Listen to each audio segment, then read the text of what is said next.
உன்னுடைய பிரச்சனைகள் எதுவாக இருந்தாலும் நிச்சயம் முடியும். பிரச்சனையை கொடுக்க தெரிந்த எனக்கு உன்னுடைய வாழ்க்கையில் அந்த பிரச்சனையை முடிக்க தெரியாதா? நான் பார்த்து கொள்கிறேன். உன் வாழ்வில் மீண்டும் மகிழ்ச்சி பொங்கதான் போகிறது. நம்பிக்கை இழக்காதே. எதுவாக இருந்தாலும் என்னிடம் நீ சொல்லிவிட்டு பிறகு உன்னுடைய கவலைகளை எல்லாம் தூக்கி எறிந்துவிட்டு உன்னுடைய மனதை நீ அமைதியாகவே வைத்துக்கொள். உனக்கு நடக்க வேண்டிய நல்லது நடந்தே தீரும். எப்போது பார்த்தாலும் ஏதோ ஒரு கவலையை மனதில் அசை போட்டு கொண்டே இருக்கின்றாய். அது உனக்கு நல்லதல்ல. உன்னை சார்ந்தவர்களுக்கும் அது நல்லதல்ல. விழித்துக்கொள், சுதாரித்துக்கொள். உன் அப்பா நான் இருக்கின்றேன். நான் பார்த்து கொள்கிறேன். உனக்கு என்ன எல்லாம் தேவையோ அதையெல்லாம் நான் நிறைவேற்றி வைக்கின்றேன். உனக்கு பணப்பிரச்சனையா? அதை நானே தீர்த்து வைக்கிறேன். உன் கடன் அடைக்க முடியாத அளவிற்கு எவ்வளவு பணப்பிரச்சனை இருந்தாலும் அதை நான் தீர்த்து வைக்கிறேன். உனக்கு மனக்குழப்பம் அதிகமாக இருந்தால் என்னிடம் மனம் விட்டு பேசு. உன் மனதை நான் சரி செய்கிறேன். மிகவுமே உனக்கு கஷ்டமாக இருந்தால் என்னுடைய ஆலயத்திற்கு வா. ஏதோ ஒரு ஆலயத்திற்கு சென்று அங்கு விளக்கு ஏற்று. அந்த தீப வெளியில் உன்னுடைய கஷ்டங்கள் எல்லாம் எரிந்துவிடும். உனக்கு நேர்மறை அதிகமாகவே வர வேண்டும் என்றால் தினமும் ஆவது வாரத்திற்கு ஒரு முறையாவது ஏதோ ஒரு ஆலயத்திற்கு செல். நீ எந்த ஆலயத்திற்கு சென்றாலும் அங்கு நான் இருப்பேன். ஏதாவது ரூபத்தில் உன் கண் முன்னே நான் தோன்றுவேன். பயப்படாதே. எதற்கும் நீ அஞ்சாதே. உன்னுடைய மனதில் உள்ள கவலைகள் கஷ்டங்கள் எல்லாவற்றிற்கும் நான் தீர்வு தருகிறேன். உன் மனதை நீ அமைதியாக வைத்திருந்தால் மட்டும் போதும். என்னுடைய பிள்ளை அல்லவா? உனக்கு தேவையான பணம் உனக்கு கிடைக்குமோ கிடைக்காதோ என்று உன்னுடைய மனதில் எப்பொழுதும் ஒரு அச்சம் ஓடிக்கொண்டே இருக்கிறது. பொதுவாகவே எல்லோருக்கும் பணம் தேவைப்படுகிறது. ஆசை அதிகமாகத்தான் கடனும் அதிகமாகும். நீ ஆசையை குறைத்துக்கொள். உனக்கு கடனே இல்லாத வாழ்க்கையை நான் தருகிறேன். உனக்கு எது தேவையோ உன்னுடைய ஆசையை நான் பூர்த்தி செய்கிறேன். அவசரப்படாமல் இரு. எல்லாவற்றிற்கும் ஒரு எல்லை வைத்துக்கொள். ஆசை அதிகமானதால் உனக்கு பிரச்சனை அதிகமாகும். உன் ஆசையை நீ உன் கட்டுக்குள் வைத்துப்பார். நிச்சயம் உனக்கு நிம்மதி கிடைக்கும். எந்த பயத்தையும் உன் மனதில் போட்டுக்கொள்ளாதே. உன் மனதில் ஒரு அச்சம் ஓடிக்கொண்டிருக்கின்றதல்லவா? அதை நான் சரி செய்கிறேன். கவலைப்படாதே. உனக்கு தேவையான பணம் நிச்சயம் கிடைக்கும். உன்னுடைய கடன் பிரச்சனை எல்லாமே முடியும். நீ நினைத்து கொண்டிருக்கும் உன் மனதில் நினைத்து கொண்டிருக்கும் ஒரு நல்ல காரியம் நல்லபடியாகவே முடியும். என்னுடைய நாமம் உன் மனதிலும் உன் நாவிலும் இருக்கும்போது ஏன் பயப்படுகின்றாய்? ஏன் குழம்புகின்றாய்? என்னுடைய குழந்தை அல்லவா? அப்பாவிற்கு உன்மேல் அன்பு எப்போதும் உண்டு. அதில் நீ சந்தேகம் கொள்ளாதே. நீ நேர்மறை எண்ணங்களை தொடர்ந்து கடைபிடித்து கொண்டே இரு. எதை பற்றியும் அளவுக்கு அதிகமாக சிந்தித்து கவலையை நீ சேர்த்து கொள்ளாதே. எந்த அளவுக்கு நீ கவலையை குறைத்து கொள்கிறாயோ அந்த அளவுக்கு உனக்கு நல்லது நடந்து கொண்டே இருக்கும். நான் செய்யும் லீலைகளும் உனக்கு தெரிந்து கொண்டே இருக்கும்.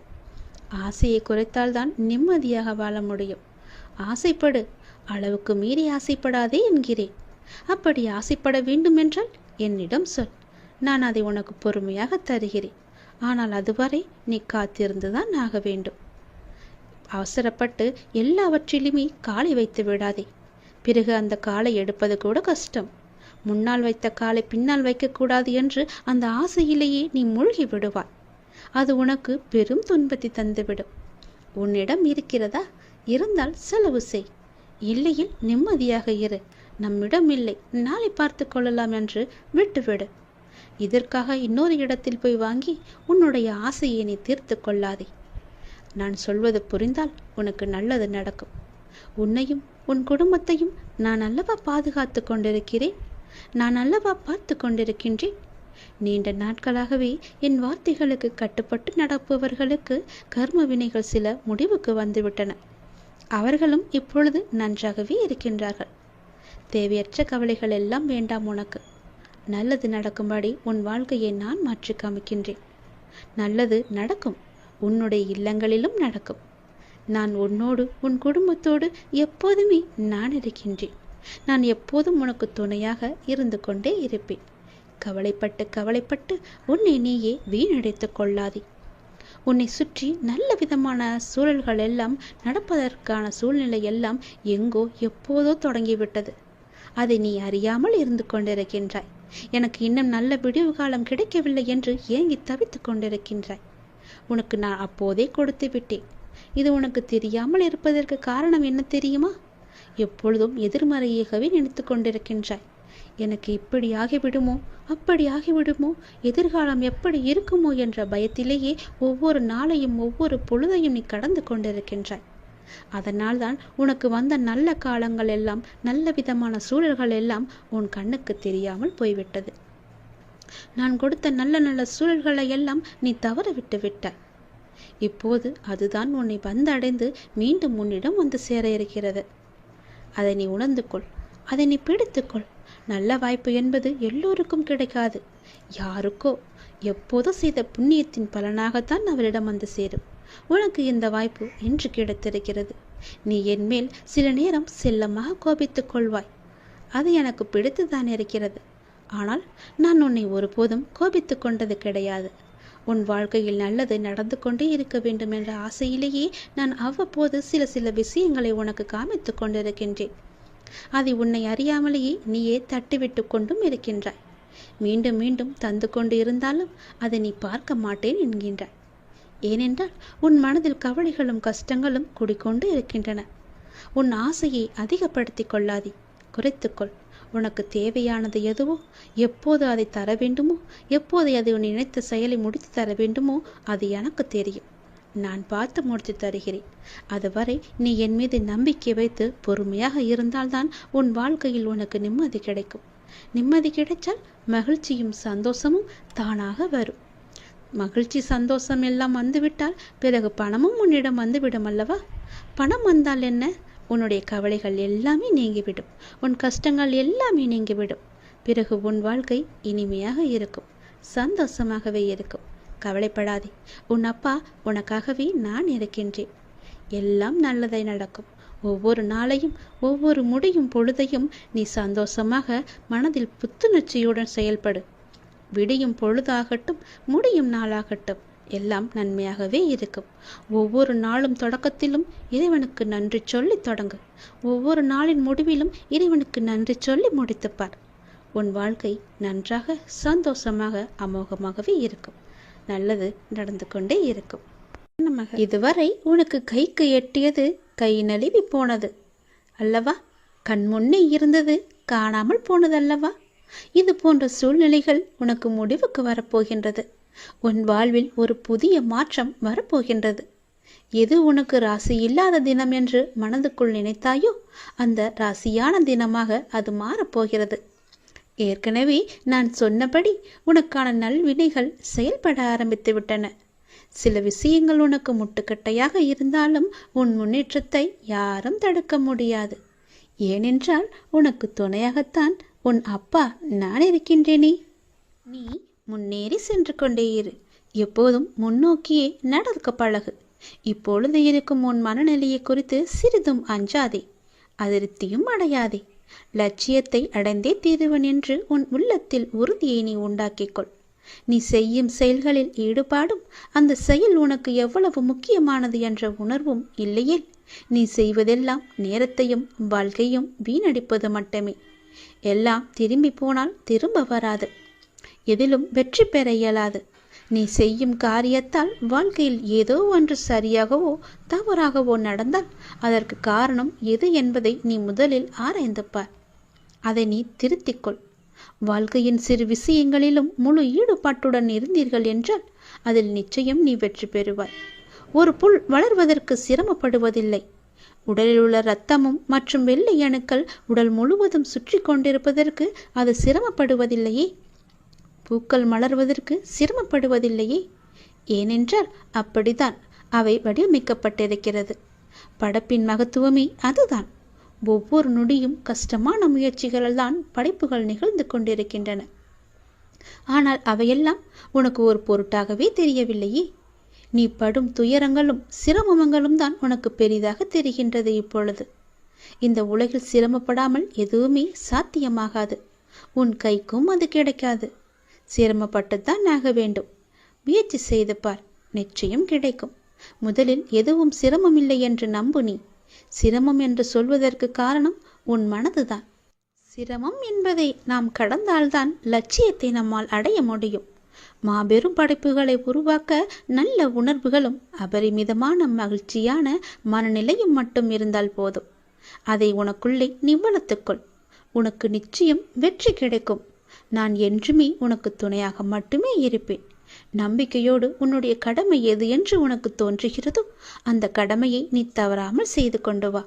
அந்த கடமையிலிருந்து நீ பின்வாங்காதே. ஏனென்றால் அது உனக்கென்று படைக்கப்பட்ட கடமைகள். உன் கடமையை நீதான் செய்ய வேண்டும். அதை யாருக்கும் விட்டு கொடுத்து விடாதே. அதிலிருந்து உன் கர்மாக்கள் கழிய போகின்றது. வாழ்க்கையில் நீ சாதனை படைக்கத்தான் நீ பிறந்திருக்கின்றாய். அதை முதலில் நீ நம்ப வேண்டும். அதன்படியே நீ முயற்சி செய்ய வேண்டும். நாம் கண்டிப்பாக வெற்றி பெறுவோம் என்ற தன்னம்பிக்கை, நம்பிக்கை, பொறுமை எல்லாமே உனக்குள்ளே வேண்டும். ஆகவே அனைத்தையும் சமநிலையில் நீ ஏற்க உன்னுடைய மனதை நீ தயார் நிலையில் வைத்துக்கொள். எத்தனையோ முறை முயற்சி செய்துவிட்டேன், அது என் கைக்கு கிடைக்கவில்லை. எத்தனையோ முறை அது என் கை நழுவி போய்விட்டது. என் கண் முன்னே கைக்கு எட்ட தூரத்தில் இருந்தாலும் அது என் கைக்கு கிடைக்கவில்லை என்ற பல சூழ்நிலைகளில் நீ தவறான முடிவுகளை எல்லாம் எடுத்து வந்தாய். இனி அது நடக்காது. இதுவரை உனக்கு கைக்கு எட்டியது, கை நழுவி போனது எல்லாம், உன் கண் முன்னே இருந்தது, காணாமல் போனது எல்லாம் இப்போது உன் கைக்கு வரப்போகிறது. உன் கைக்கு எட்டப் போகிறது. எல்லாமே ஒரு முடிவுக்கு வரப்போகிறது. உன் வாழ்வில் பல நல்ல நல்ல மாற்றங்கள், புதிய புதிய மாற்றங்கள் எல்லாம் வரப்போகிறது. உனக்கு ராசி இல்லாதது என நினைத்த ஒன்று இப்போது அதுவே உனக்கு ராசியாகி எல்லாவற்றையுமே உனக்கு ஜெயித்து தரப்போகிறது. ஏற்கனவே நான் சொன்னபடி உனக்கான நல்வினைகள் எல்லாம் செயல்பட ஆரம்பித்து விட்டன. சில விஷயங்கள் உனக்கு முட்டுக்கட்டையாக இருந்தாலும் உன் முன்னேற்றத்தை யாரும் தடுக்க முடியாது. ஏனென்றால் அந்த முட்டுக்கட்டைகளை எல்லாம் உன்னுடைய அப்பா நான் அதை தடுத்தெறிந்து விட்டேன், தகத்தெறிந்து விட்டேன். நீ கவலையின்றி சந்தோஷமாக எல்லாவற்றையுமே செய்து கொண்டு முன்னோக்கி சென்று கொண்டே இரு. உனக்கு வெற்றி என்ற கிரீடத்தை நான் சூட்டி மகிழ்கின்றேன். நிச்சயம் அதை நீயும் பெற்று ஆனந்த கண்ணீர் வடிக்கப் போகின்றாய். உனக்கானதை நான் எடுத்து வைத்து விட்டேன். அது உன்னிடத்தில் சேரும் நாளையும் நான் குறித்து விட்டேன். சந்தோஷமாகவே அதை நீ பெற்றுக்கொள். இழந்த உன் மதிப்பை மீண்டும் பெறப்போகின்றாய். என்னுடைய துணை உனக்கு உண்டு. அதை நீ மறந்து விடாதே.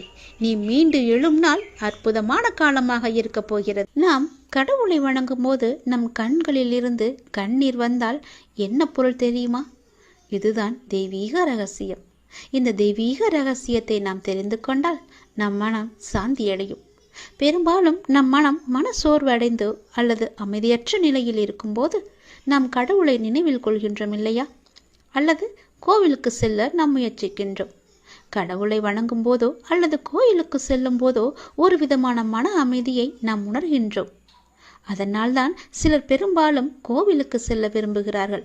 மனம் சோர்வடையும் போது, கலக்கமாக இருக்கும் போது கோவிலுக்கு சென்று மனதை அமைதிப்படுத்துகின்றார்கள்.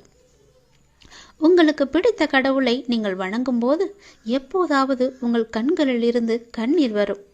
இதனுடைய பொருள் என்ன என்பது உனக்கு தெரியுமா? தெரிந்து கொள்ளலாம், அறிந்து கொள்ளுங்கள். கடவுளின் வழிபாட்டும் போது கண்களில் இருந்து கண்ணீர் வந்தால் கடவுளின் தெய்வீக சக்தி ஏதோ ஒரு குறிப்பை நமக்கு உணர்த்துகிறது என்று நாம் அறிந்து கொள்ள வேண்டும். கடவுள் உங்களுக்கு ஒன்று குறிப்பை கொடுக்கிறார் என்று நீங்கள் பொருள் கொள்ள வேண்டும். நீங்கள் அவற்றை புரிந்து கொண்டால் உங்கள் பிரச்சனைகள் எல்லாமே நீங்கிவிடும் என்றும் உங்கள் வேண்டுதலை கடவுள் ஏற்றுக்கொண்டதாகவும் அர்த்தமாகும். இதுதான் கடவுள் உங்களுக்கு முழு ஆசியையும் கொடுப்பதாகவே அர்த்தமாக கொள்கிறது. கடவுளின் அனுகிரகம் உங்களுக்கு கிடைத்துவிட்டால், உங்கள் வேண்டுதல் அவர்கள் செவிகளில் கேட்டுவிட்டால், உங்களுடைய வேண்டுதலுக்கு பலனை நிச்சயம் அவர் தருவார் என்பதற்கான அறிகுறியாக உன் கண்களில் இருந்து அவரே அந்த கண்ணீரை வரவழைக்கின்றார். தீபாராதனை காட்டும் போதோ அல்லது கடவுளின் உருவத்தை பார்க்கும் போதோ உனக்கே தெரியாமல், உன்னை அறியாமல் கண்களில் திறந்திருக்கும் போதோ அல்லது கண்ணை மூடிக்கொண்டிருக்கும் போதோ உன் கண்களில் இருந்து தண்ணீர் வருகிறது என்றால் நீ வந்ததை அவர் ஏற்றுக்கொண்டார் என்ற அர்த்தம். உன்னை பார்ப்பதற்காகவே அவர் வெகு நாட்களாக காத்திருந்தார். உனக்கான பதிலை சொல்வதற்காகத்தான் அவர் காத்திருந்தார் என்றும், உனக்கு ஆசி வழங்கவே அவர் காத்திருந்தார் என்றும் அர்த்தமாகும். உங்கள் கண்ணீரிலிருந்து கண்ணீர் வந்தால் உங்கள் வழிபாடு மிகவுமே வெற்றிகரமாக முடிந்துவிடும் என்று அர்த்தம். நீ எதை வேண்டி செல்கின்றாயோ அது நிச்சயம் வெற்றியில் முடியும். இப்போது உங்கள் பிரச்சனைகள் அனைத்தும் நீங்கி உங்கள் ஆசைகள் நிறைவேறும் என்றும் கடவுள் உங்களுக்கு ஆசீர்வதிப்பதற்காக ஒரு சின்ன அறிகுறியாக உங்கள் கண்களிலிருந்து கண்ணீர் மலை மலையாக வரும். ஒரு சொட்டு கண்ணீர் வந்தாலும் அதற்கான அறிகுறிதான் அது. கவலைப்படாதீர்கள். கடவுள் எப்பொழுதும் நம் கூடவே இருப்பதற்கு ஒரு சின்ன எளிய பரிகாரம். எப்பொழுதெல்லாம் உங்கள் மனம் பாரமாக இருக்கின்றதோ, உங்கள் பிரச்சனையை தீர்க்க முடியாதது என்று நினைக்கிறீர்களோ, உங்கள் குழப்பங்கள் அதிகமாக இருக்கின்றதோ, அப்பொழுதெல்லாம் உங்கள் விருப்பமான கோவிலுக்கு சென்று அந்த பகவானை நினைத்து ஒரே ஒரு தீபம் ஏற்றி வழிபட்டு அவருக்கு முன்னால் மண்டியிட்டு கையேந்தி நில்லுங்கள். நீங்கள் அந்த தெய்வீகத்தை உணர்ந்து கொண்டால் உங்கள் பிரச்சனைகள் எல்லாம் நீங்கிவிடும் என்றும் உங்கள் வேண்டுதலை கடவுள் ஏற்றுக்கொண்டதாகவும் அர்த்தமாகும். உங்கள் கண்களிலிருந்து கண்ணீர் வந்தால் உங்கள் வழிபாடு நிச்சயம் வெற்றியில் முடியும். தெய்வீக தன்மையுடன் உங்கள் வீட்டை வந்து அடைந்து அதற்கான முயற்சியை செய்யுங்கள். நீ செய்யும் ஒவ்வொரு செயலிலும் ஓம் சரவண பவ என்ற மந்திரம் எப்பொழுதும் ஒலித்து கொண்டு இருக்கட்டும். என்னுடைய அருளும் ஆசையும் எப்போதும் உனக்கு துணை இருக்கும். உனது எண்ணங்கள் அனைத்தும் தவறாக நடக்கின்றதே, என்ன செய்வது என்று நீ யோசிக்காதே. அனைத்தும் மாறப்போகின்றது. நீ எதிலும் நிதானமாக யோசித்து செயல்பட்டாயானால் நிச்சயம் அனைத்துமே மாறும். அவசரப்படாதே. நிச்சயம் உனக்கு வெற்றி மட்டுமே கிட்டும். உன் வாழ்க்கையில் நடக்கின்ற யாவுமே உன் கர்ம வினைகளின் படிதான் நடந்து கொண்டிருக்கின்றன. அப்படி இருக்கையில் நீ துயரங்களை எதிர்கொண்டுதானே ஆக வேண்டும். உன் கர்மாக்களை பற்றி நீ பயப்படாதே. அதற்குத்தான் நான் இருக்கின்றேனே. உன் கர்ம பந்தத்திலிருந்து விரிந்து விடுபட உன்னால் முடிந்த அளவு பிறருக்கு நன்மையை செய். உன்னிடம் உதவிக்கு வருபவர்களை நீ உதாசீனப்படுத்தாதே. உன்னால் எவ்வளவு முடியுமோ அவ்வளவு உதவி செய். முடியாவிட்டால் அவர்களை புண்படுத்தி அனுப்பாதே. உன்னால் முடிந்த உதவியை நீ அவர்களுக்கு செய். அந்த தர்மமே உன்னை இக்கட்டான சூழ்நிலையிலிருந்து உன்னை நிச்சயம் காக்கும். உன் கர்ம வினைகளிலிருந்தும் அது உன்னை காப்பாற்றும். வாழ்க்கையில் இன்பமும் துன்பமும் அவரவர் கையாளும் வகையில்தான் மாறுபடும். இன்பத்தை சந்தோஷமாக அனுபவிக்க வேண்டும். துன்பம் வந்தால் சோர்ந்து போகக்கூடாது. துன்பத்தையும் இன்பமாக ஏற்று நாம் வாழ பழகி கொண்டால் அந்த துன்பம் நம்மை கண்டு அஞ்சி ஓடிவிடும். மற்றவர்கள் எல்லாரும் நிம்மதியாக சந்தோஷத்துடன் வாழ்வதாகவும் நீ மட்டுமே துயரங்களை எதிர்கொள்வதாகவும் புலம்பிக் கொண்டிருக்கின்றாய்.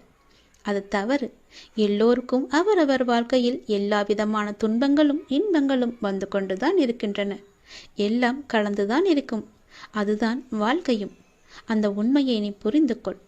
அவரவர் வாழ்க்கையின் உள்ளே சென்று பார்த்தால்தான் என்னென்ன துயரங்களை அவர்கள் சுமந்து கொண்டு இருக்கிறார்கள் என்ற உண்மை உனக்கு புரிய வரும். எட்டி இருந்து பார்த்தால் எல்லாமே அழகாகத்தான் தெரியும். நிலாவும் அப்படித்தான். தூரம் இருந்து பார்க்கும் வரைதான் அது அழகான வட்ட வடிவம். உள்ளே சென்று அருகே சென்று பார்த்தால்தான் தெரியும் அதற்குள்ளே எத்தனை மேடு பள்ளங்கள். அதுபோலத்தான் ஒவ்வொரு வாழ்க்கையிலும் எல்லோருடைய வாழ்விலும் மேடு பள்ளங்கள் இருந்து கொண்டுதான் இருக்கும். வெளி உலகத்திற்கு அவர்கள் நன்றாக இருப்பது போல் தோன்றலாம். அதனால் யாரை பற்றியும் யாருடனும் உன்னுடன் ஒப்பிட்டு பார்க்காதே. உனக்கென்று விதிக்கப்பட்டதுதான் உன்னை வந்து சேரும். அவர்களுக்கென்று விதிக்கப்பட்டது அவர்களை வந்து சேரும். அது இன்பமானாலும் சரி துன்பமானாலும் சரி எல்லாவற்றையும் அனுபவிக்க வேண்டியது அவரவருடைய பொறுப்பு. அவரவருக்கு என்று எது விதிக்கப்பட்டதோ அது கண்டிப்பாக நடந்தே தேரும். அதனால் உன் மனதை போட்டு தேவையில்லாமல் நீ குழப்பிக்கொள்ளாதே. நிச்சயம் உனக்கு பல நன்மைகள் காத்திருக்கின்றன. யார் கைவிட்டாலும் என்னை நம்பி வந்த உன்னை நான் கைவிடவே மாட்டேன். பொறுமையையும் நம்பிக்கையையும் எந்த சூழ்நிலையிலும் நீ கைவிட்டு விடாதே. உன்னை விட்டு யார் விலகினாலும் நீ கவலைப்படாதே. எல்லாம் நன்மைக்கே என்று நீ எடுத்துக்கொள்ள பழகிக்கொள். அப்பொழுதுதான் எல்லாவற்றையும் சாதாரணமாக எடுத்துக்கொண்டு அடுத்தபடி எது என்று முன்னோக்கி உன்னால் செல்ல முடியும். நீங்கள் மென்மேலும் வளர்ச்சியடைந்து வாழ்வில் வெற்றி பெறப் போகின்றாய். அது கண்டிப்பாகவே நடக்கும். உனது வாழ்க்கை எல்லா செல்வ வளங்களையும் பெற்று மகிழ்ச்சியாகவே மாறப்போகிறது. உன்னுடைய வாழ்க்கையில் பல அழகிய வண்ண வண்ண பூக்கள் எல்லாம் பூத்து குலுங்க போகின்றது. நிச்சயம் அது நடக்கும். இவை அனைத்தையுமே உன்னை வந்து சேரும்படி நான் அமைத்து தருகின்றேன். என் பரிபூரண அருளும் ஆசையும் அன்பும் உனக்கு வேண்டுமென்றால் நான் சொல்வது போலவே நீ செய். உன்னை உன் லட்சியங்களில் வெற்றியடையும்படி நான் உனக்கு துணை இருப்பேன். என் வார்த்தைகளை நீ நம்பினால், அப்பா சொல்வது எல்லாமே உன்னுடைய நன்மைக்கு தான் என்று நீ நம்பினால், கண்டிப்பாகவே நான் சொன்னதை நீ செய்வாய். நான் சொல்வதை நீ கண் குளிர பார்ப்பாய், காது குளிர நீ கேட்பாய். உன் வாழ்வில் பல நல்ல மாற்றங்களை கொண்டு வருவதற்கே நான் இருக்கின்றேன் என்பதை நீ முழுமையாக நம்பு. உனக்கு எப்பேற்பட்ட இக்கட்டான சூழ்நிலை வந்தாலும் நான் இருக்கிறேன் என்பதை மட்டும் நீ மறந்து விடாதே. உனது எண்ணங்கள் அனைத்தும் தவறாக போய்கொண்டிருக்கிறது. அது மாயை என்ற வலையில் சிக்கிக்கொண்டு தவித்து கொண்டிருக்கிறது. உன்னை காப்பாற்றவே நான் இப்போது வந்திருக்கிறேன். நான் உனக்காக அவதரித்தவன். அனைத்தும் மாறப்போகிறது. எதிலும் நிதானமாக மட்டும் யோசித்து நீ செயல்படு. எது செய்தாலும் என்னிடம் சொல்லிவிட்டு செயல்படு. உனக்கு நல்லதாக நான் அதை மாற்றி காமிக்கின்றேன். எந்த கர்மா உன்னை நெருங்காமல் நான் பார்த்து கொள்கிறேன்.